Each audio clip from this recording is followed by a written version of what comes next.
আগ্নেয়াস্ত্র হাতে স্কুল পড়ুয়াদের দাপাদাপি তো দেখলেন, এবার দেখুন স্কুলের মধ্যেই দুই শিক্ষকের কীর্তি। এক শিক্ষকের মারে আঙুল ভাগলো স্কুলের প্রধান শিক্ষকের। জোর শোরগোল রানীগঞ্জ উচ্চ মাধ্যমিক বিদ্যালয়ে।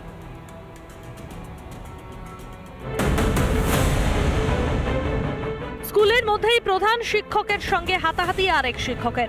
মারের চোটে আঙুল ভাঙল প্রধান শিক্ষকের। রানীগঞ্জ উচ্চ মাধ্যমিক বিদ্যালয়ে তুমুল হট্টগোল। অভিযোগ, স্কুলের শিক্ষক বিজয় দাসকে ক্লাস নিতে যেতে বলায় তিনি চড়াও হন প্রধান শিক্ষকের উপর। যে ক্লাস করতে যেতে বলাতে বিজয় দাস এলো, বুকে প্রচণ্ড জোরে মারলো প্রথমে, ঠিক আছে, তারপরে ধাক্কাধাক্কি করলো, তারপরেতে আবার আঙুলটা ধরে ভেঙে দিল সব শিক্ষকদের সামনে। তার বিরুদ্ধে যেটা ন্যায়ের পথে হওয়া উচিত সেটাই হবে কাঙ্ক্ষিত। তাছাড়া এই স্কুলে পঠন পাঠন চালানো আগেও আমি আমার হায়ার অথরিটিকে জানিয়েছি যে আমার পক্ষে দুরূহ হয়ে উঠেছে। যদিও নিজের বিরুদ্ধে ওঠা অভিযোগ অস্বীকার করেছেন অভিযুক্ত শিক্ষক। দীর্ঘদিন ধরে স্কুলের একটা ইলেকশন নিয়ে আমরা মহামান্য আদালতে কেস করেছিলাম হাইকোর্টে, এবং সেখানে যেরকমভাবে বাইরের বহিরাগত নিয়ে এসে ইলেকশন করেছিল সেটা 2022-এর মার্চে একটা হেডমাস্টার মশাই তার একটা গ্রুপ ক্রিয়েট করে এবং কোনো প্রভাবশালী কোনো রাজনৈতিক নেতৃত্বের মদতে দীর্ঘদিন ধরে মানসিক হেনস্থা করছে, বিভিন্ন রকমভাবে ধর্ষণের কেস দিচ্ছে। 2024-এর মার্চে 2023-এর মার্চে আমার নামে একটা এফআইআর করা হয়েছে। দুই শিক্ষকের এই কাণ্ডে কার্যত শিখে পঠন পাঠন।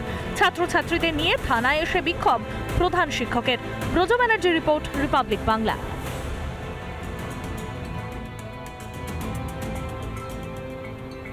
দোকান নিয়ে পারিবারিক সমস্যা মেটাতে গিয়ে মাথা ফাটলো এক এএসআইয়ের। চাঞ্চল্য রঘুনাথগঞ্জের নবকান্তপুর মোড় এলাকায়। দুটি দোকানঘর নিয়ে পারিবারিক সমস্যা ছিল দীর্ঘদিনের, আর এদিন সমস্যা চরমে উঠলে তার সমাধান করতে আসে পুলিশ।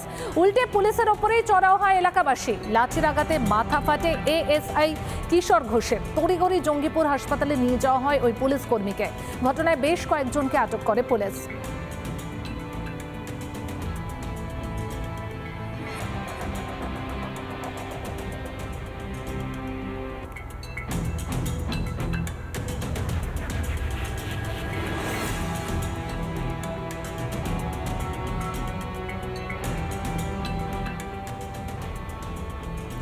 চলুন এবার একটু উত্তর দিনাজপুরের দিকে নজর রাখা যাক, কারণ সেখানে গায়ের জোরে চা বাগান দখলের চেষ্টা চলছে দুষ্কৃতীদের। চোপড়ায় চা বাগান দখলকে কেন্দ্র করে চলল ছররা গুলি। চা শ্রমিকদের লক্ষ্য করে গুলি ছোড়ার অভিযোগ ওঠে দুষ্কৃতীদের বিরুদ্ধে। ছররা গুলি লেগে জখম একাধিক। গুলি চালার ঘটনায় স্বীকার করেছে ইসলামপুর পুলিশ জেলা সুপার JB.K. থমাস। উত্তর দিনাজপুরের চোপড়ার অন্যতম প্রধান অর্থকরী ফসল চা, আর এই চা বাগান দখলকে ঘিরে উত্তপ্ত হয়ে উঠল চোপড়া। চা বাগান কিন্তু বন্ধ হয়ে গেছিল বেশ কয়েকদিন আগে, এবং সেই চা বাগানটা কিন্তু স্থানীয় যে সমস্ত চা শ্রমিকরা ছিল তারা কিন্তু সেই চা বাগান চাষ করছিল, সেই চাষ করছিল তারা নিজেদের আয়ত্তায় রেখে। কিন্তু বহিরাগত দুষ্কৃতীরা কিন্তু হঠাৎ করে এসে চা বাগান খালি করতে বলে এই চা শ্রমিকদের। বাগানে চা চাষ করছিলেন শ্রমিকরা, ঠিক তখনই দুষ্কৃতীরা এসে দখল করতে চায় চা বাগান। শ্রমিকরা আপত্তি করলে চলে ছররা গুলি। এমনটাই অভিযোগ উঠছে দাসপাড়া গ্রাম পঞ্চায়েতের নিচাখালী এলাকায়। মস্তানের এবং লেবারের সাথে মার হওয়ার পরে হঠাৎ করে কাল থেকে আর কি খুব উত্তেজনা হওয়ার পরে এই বাগানে আজ সকালে ওরা 6 নম্বর থেকে পাতি তোলার জন্য এসেছিল। আর নিচাখালী লেবার এরা সব লেবারে এখানে আর কি ওরা আসে বাধা দেওয়ার পরে কয়েকজন আর কি যেমন দলাপড়া কয়েকজন আসে এলোপাথারি গুলি। ছররা গুলি এবং ধারালো অস্ত্রের আঘাতে জখম একাধিক চা শ্রমিক। 5 জনকে ভর্তি করা হয় দলুয়া প্রাথমিক স্বাস্থ্য কেন্দ্রে।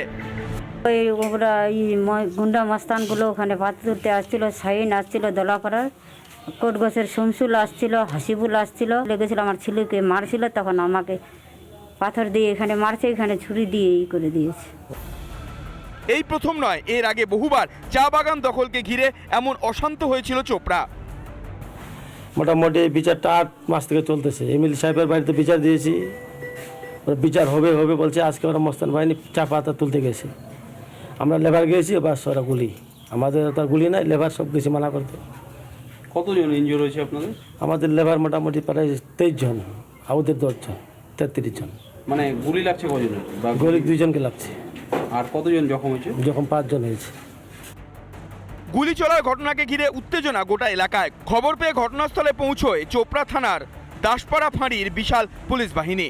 চা শ্রমিকের আহত যারা রয়েছে তাদের আত্মীয়রা তারা বলছেন, অভিযোগ করে যে আমরা স্থানীয় তৃণমূল বিধায়ক, স্থানীয় তৃণমূল ব্লক প্রেসিডেন্টের কাছে তারা জানিয়েছিল এই চা বাগানের সমস্যা নিয়ে। তারা বলছে দেখবো, কিন্তু এই যে গুলি চালানোর ঘটনা ঘটলো সেটা কিন্তু পুলিশের কাছে একটি বড় চ্যালেঞ্জ যে সে স্বাভাবিক পরিস্থিতি থেকে চোপড়া আসবে নাকি এইভাবেই বারবার চা শ্রমিকরা গুলি এবং আহত হতে থাকবে। উত্তর দিনাজপুর থেকে তুষার বিশ্বাস, রিপাবলিক বাংলা।